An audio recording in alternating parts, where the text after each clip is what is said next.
What's up, everybody? Welcome to Podcast Now. I'm Alex, and this video I want to talk about the Hogwarts Legacy Definitive Edition yet again, but this time with a slight twist. Where is this thing? What's going on with it?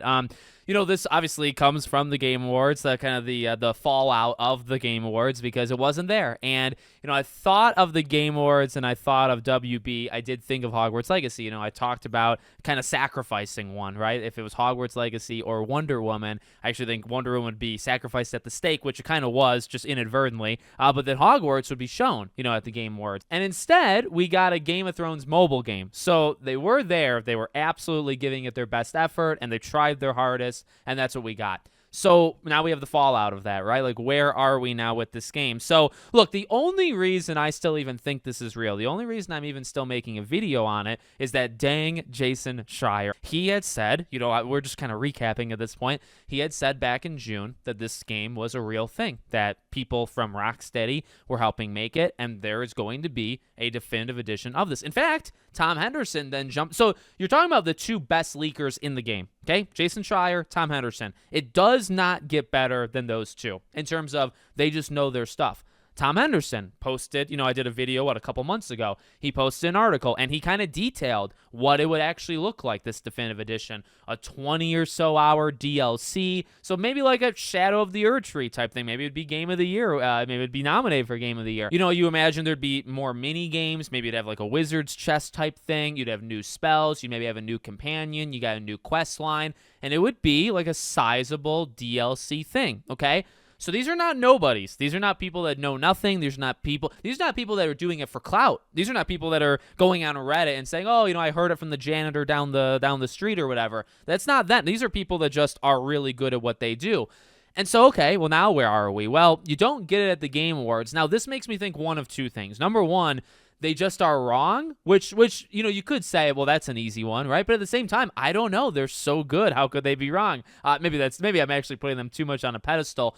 But okay, the other thing that I can think of is, well, what about a PlayStation event? And I mean, that's a whole different path of trouble. But look, PlayStation has done things in January before in terms of state of plays and whatnot. You do have the Xbox. Like every year, Xbox normally does an event in January. But it's normally like a developer direct, right? They've done Hi-Fi Rush in the past. They'll go around to like Obsidian with Avowed and all that jazz.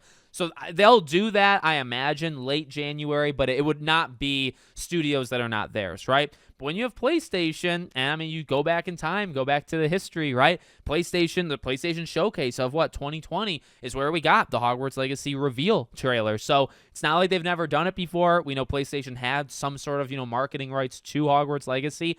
Is that the case? Now, okay, well, why is it really only those things, right? Like, why are those the only two options? Well, I've said it before, but I'll say it, specifically for this video again. It's because I really don't like the idea of this being pushed any further than it already is. I love Hogwarts Legacy, okay? I will always accept more of this game. And I will. If they want to give me DLC 3 years later, I'll get the DLC 3 years later, okay? If you're this far removed, it just feels unorganic. This is not something that normally happens. Like, look around. Just, you find me another example of something like this happening. And it would be pretty hard to find it, honestly, because when a game comes out, do you normally get massive story content like a director's cut, okay? Now, I know I keep calling it Definitive Edition. That's what I think Jason Schreier called it. But do we normally get these things for games 2 years after they come out? Go back to Ghost of Tsushima. Go back to Death Stranding. Go back to any of these games that get director's cut. The only one that you could find is Elden Ring. Now, that's an interesting one because Elden Ring, to its DLC, is a little over 2 years, right? That was 2 years and 2 months from the base game, let's call it, and then the DLC. Hogwarts is about to hit its 2-year anniversary this upcoming February, right? So I don't know. I just and maybe that's some kind of deadline that's just locked in my head that's just arbitrary, right? It's not real. It's something that I'm putting more of a focus or emphasis on than other things. But I mean, I will stand on what I just said. Besides Elden Ring, you would be hard pressed to find me games 2+ years after the base came out that there's still not like live service, not ongoing games. I'm talking about really a single player game. I'm talking about a game like Hogwarts Legacy. They get director's cuts. They get DLC, season passes. We've gotten those things since the beginning of time. Not really, more like maybe 15 years ago. But, when you have those things that happen, it normally happens like a year or so after. Maybe it happens directly. Like, game comes out, you get DLC 3 months later, and it goes for like a year or something like that. But you normally do not get it 2 years over. And the final part, too, that I've also kind of said before, it's also like, why do I put so much of a big deal on this? It's because, like, well, at this point, shouldn't you be making Hogwarts Legacy 2? And I'm sure they are, but where my mind is like, if you make a 20-hour DLC thing, right? You have to be taking resources from the next game. You have to. It's not like nobody's making it, right? Like, if the game comes out, you had people that are making that game, and those people would have been doing other things if they weren't making that game, correct? I mean, there's no other way of like actually saying that. So by that logic, the DLC is slowing down in some way Hogwarts Legacy 2. And if you keep going and it keeps going, and it's going to come out 3 years after the game comes out. If that's the case, well, like, when do we get the next game? Because it should really only take 5 years. Like, are we going to push it further than 5? It should come out in the spring of 28. And that's a long time away, but that's really, I think, what's going to happen. Spring of 28 is Hogwarts Legacy 2.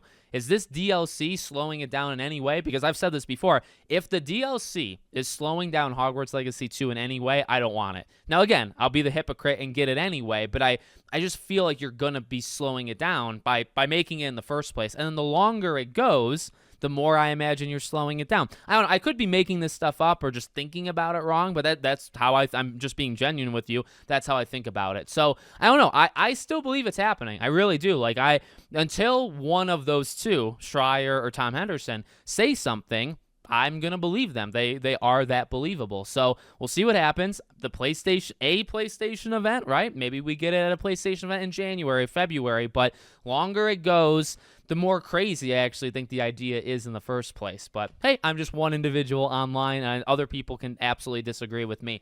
Let me know what you think in the comments. Make sure you're subscribed to the channel, bell icon turned on, and I hope to see you all on the next one.